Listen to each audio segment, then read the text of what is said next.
Hello, my name is Daniel Sadowski and I'm the design director at Rebel Wolves. I would like to welcome you to the Blood of Dawnwalker summer gameplay video. Our game is a story-driven, open-world dark fantasy RPG set in medieval Europe. The game is currently in pre-beta stage, and what we are going to show you is just a part of one of the mid-game quests.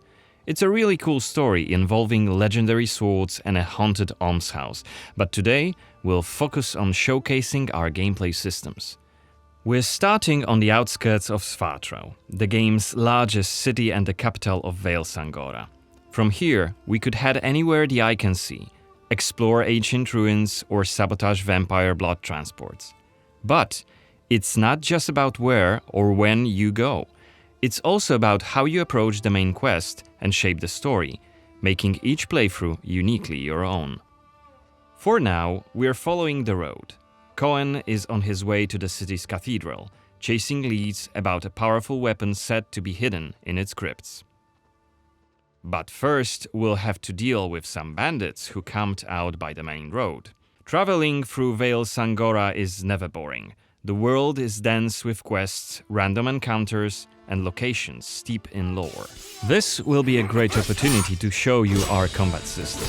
Our goal was to make the player feel like a real swordmaster who closely observes his enemies. We'll begin this fight by using acrid dust to stun one of the enemies. Now, when you attack, you choose one of four directions: up, down, left or right, in order to hit the opponent where he's unable to parry. And similarly, when defending, you have to take note of the enemy's intent and the direction of the attack. On the left side of the screen, just above Coen's health, you have activation charges that will be filled in with each successful attack, block and parry. Once they are full, you can use one of the active abilities which allow you to take a more tactical approach to fighting. We started the fight by throwing some acrid dust, and now let's cast Burning Blood. It's a hex which boils the enemy's blood and burns their skin, dealing physical damage over time. Alright, time to finish this fight. Let's use the final activation charge to cast the artery attack, which actually decapitated the last opponent. Our hero quickly dispatched the bandits, so let's loot a few items they've left behind and open the inventory. First of all, let's replenish our health by eating something, and then take a closer look at this cool-looking weapon we just picked up. Ah, it has better stats than our current weapon, so let's equip it right now. We've also leveled up, so let's use this opportunity to spend the newly acquired skill point in one of Coen's skill trees. The skills in the Blood of Dawnwalker are divided into 3 trees, one for human, one for vampire, and one shared between the two. We also have an active abilities panel. We can use it to unlock additional abilities to use during combat. Note that during the day, the health bar is not regenerating. You need to find consumables like the one we've just eaten. The hexes we've just used also consume some of Coen's health. Be aware of that.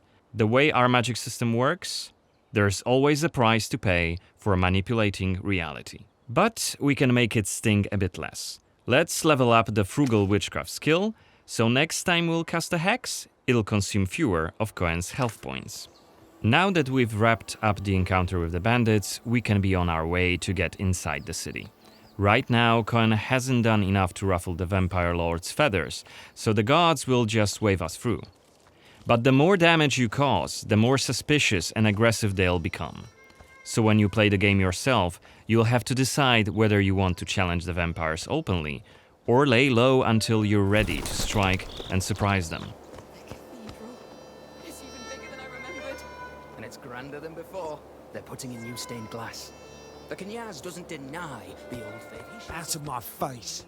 This is the rich district of the city, Silberkreis. There's also Altermarkt, Neustadt, and the Middens. Each of the boroughs has its own feel and character. Get your stinking ass out of here. I was just passing through, I swear. tired. And sat down and started begging. Looming high over the city is Brancis's castle, Greifberg. He took it over when he slaughtered the human ruler of the valley, Skender, as shown in the trailer we shared with you earlier in January this year. In order to complete the main quest and save your family, you'll have to storm the castle, alone or with help of friendly NPCs. We could do it right now if we wanted, but it would be super challenging. No more drink for you, my friend. Go home. Oh, let me. I just want to. Oh, let me in. You made a mess, and it's not that kind of inn. Let's check the map. The cathedral is really close. There's plenty of other places to see and things to do here. A couple of inns, a medic, a blacksmith, an armorer, and other merchants. You can see that not only the vampires came out of the shadows. This creature on the right is called an Uriash. Look around, especially at night, and you'll learn humans have lots to fear, not just the vampires.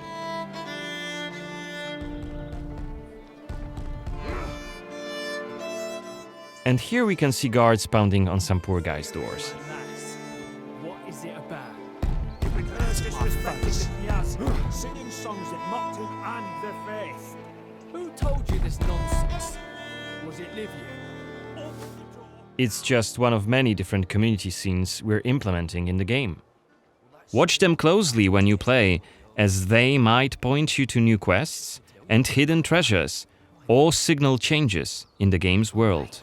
Once again, I humbly beg of thee. I humbly... Ouch! I don't want to say it, Mum. It's a prayer. It's what we have to say. Go on. I humbly beg of thee, protect him and Okay, we are at the cathedral gates. Again, since Coen isn't yet wanted by the vampire regime and it's daytime, we can simply walk inside.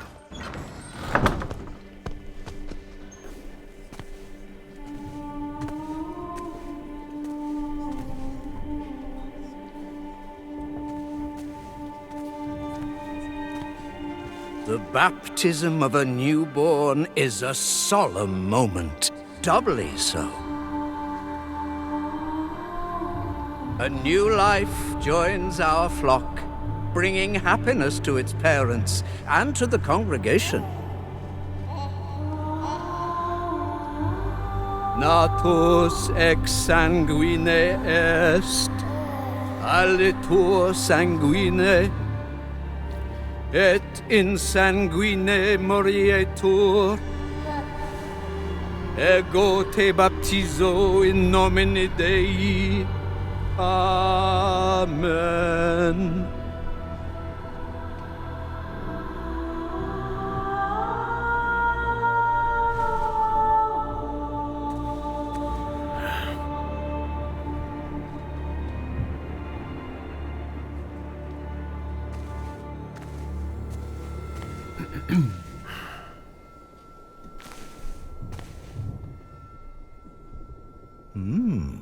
Don't I know you from somewhere, young man? Laslia, maybe? I'm sorry, but you must be mistaken. Am I? Perhaps. Perhaps. My memory isn't what it used to be. Come with me. I'll take your confession. Thank you, but I have no need for confession. Ah. So you deem your conscience clear? I wouldn't go that far. But I'm sure you're a busy man, Father. So while I appreciate the offer, I feel that my soul shouldn't be your priority. I won't press the matter. You are quite correct. I have many other duties to attend to. But please remember that in order to be saved, we all need to repent. Myself included. I hope we can speak again soon. Good day to you, Coen.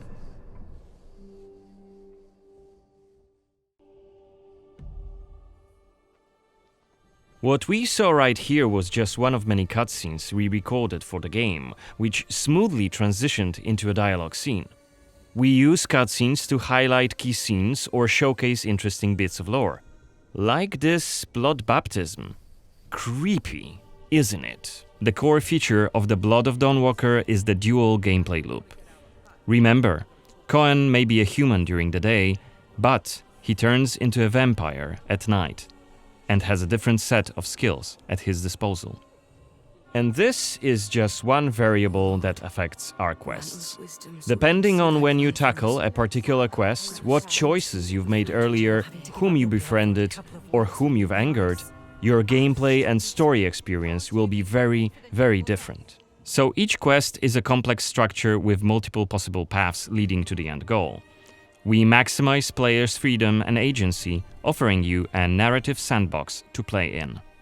I wonder what secrets may be concealed up there, just beyond Coen's reach. And how do we get there? It's impossible to do during the day, but come night, it's an entirely different story. Let us explain what we mean by taking our current quest as an example.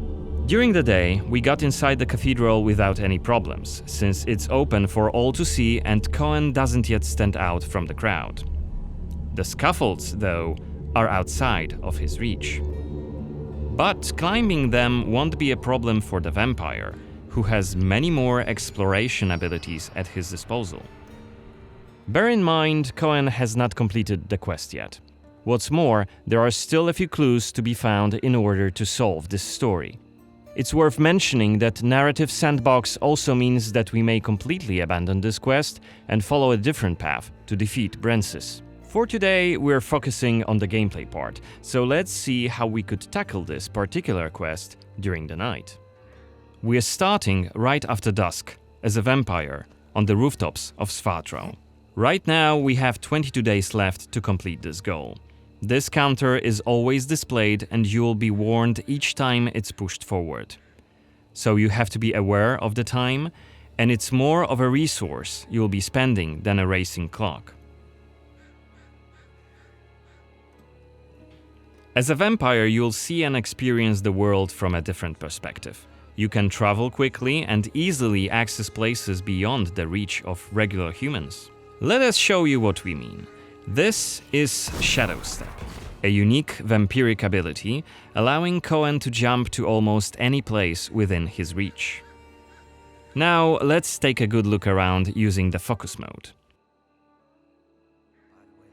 This ability highlights objects of interest and loot. And there is something right here. This time it's just some items to grab, but on other occasions, who knows? You might come across a hidden quest. Looks like our health is quite low. This is because, as a vampire, your health bar also represents your hunger level, and you start each night thirsting for blood. Remember, you have to quench this appetite in order to make full use of your vampire abilities, and rein in your monstrous nature around NPCs. Otherwise, you may end up draining someone important, which may lead to unpredictable consequences. We'd better feed then. Maybe on someone who is standing all alone. Like this drunkard. Let's grab him and use Voracious Bite ability. Unless you lose control due to hunger, you get to decide how much blood to drink. You can drain just a bit and knock your victim unconscious, or go all the way and kill them. And if you're adamant you don't want to hurt innocent humans, you can drink from animals and some other creatures. Finally, we are at the cathedral, but it seems to be closed for the night, and the entrance gate is well guarded. Let's find another way in.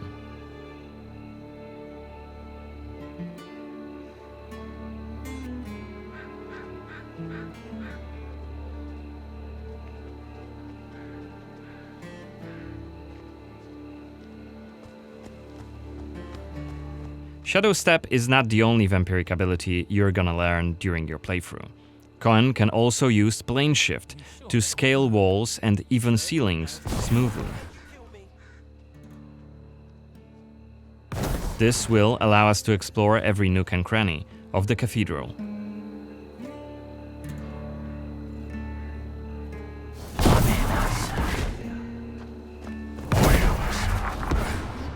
Blood to blood. Better be quiet.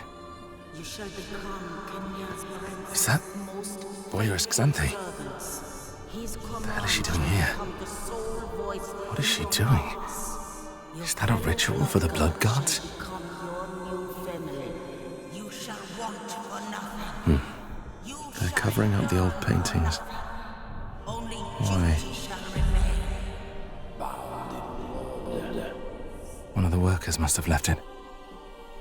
Seems that the cathedral complex is quite big. The main building, cloisters, inner courtyard. The entrance to the crypt could be anywhere. Won't get anything done just standing around. Still. This was a scene investigation, a mechanic we used to zoom in on and showcase key clues. This time we had a chance to learn more about the vampire's plans. Looks like they're keen to cover up the old frescoes, so that's something we could take a look at. This way we could learn more about the cathedral's past.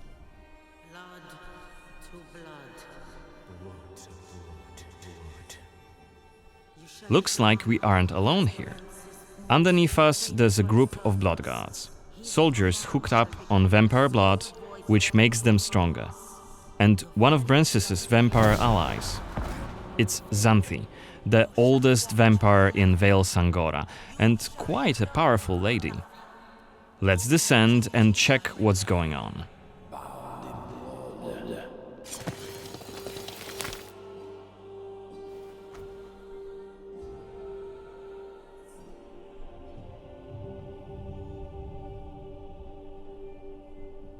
Don't think I don't see you skulking in the shadows.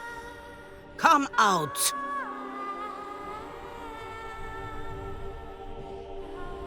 You're interfering with my task. Who are you? It doesn't matter. Very well.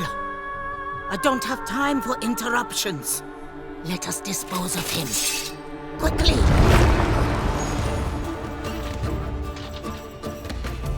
You've withstood it. Fascinating.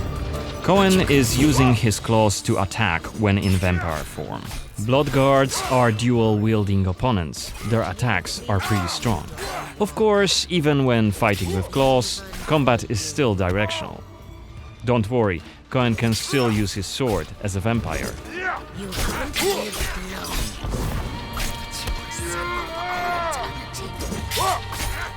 Only after defeating all three of the blood guards, Xanthi deems Coen worthy of a challenge, and she descends to face him.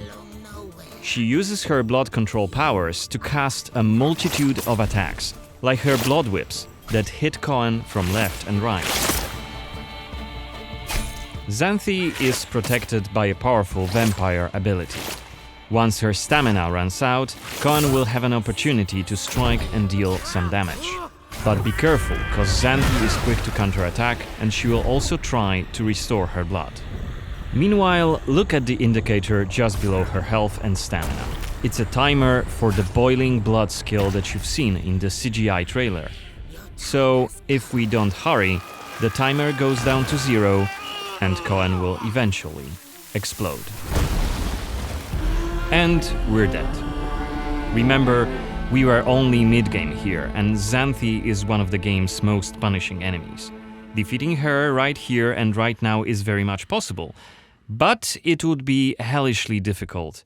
A fun challenge for hardcore players. Otherwise, we could load the game and explore the cathedral without drawing her attention. Or try to get to her while she's not surrounded by bodyguards. Xanthi, like all other vampire allies, has her own questline.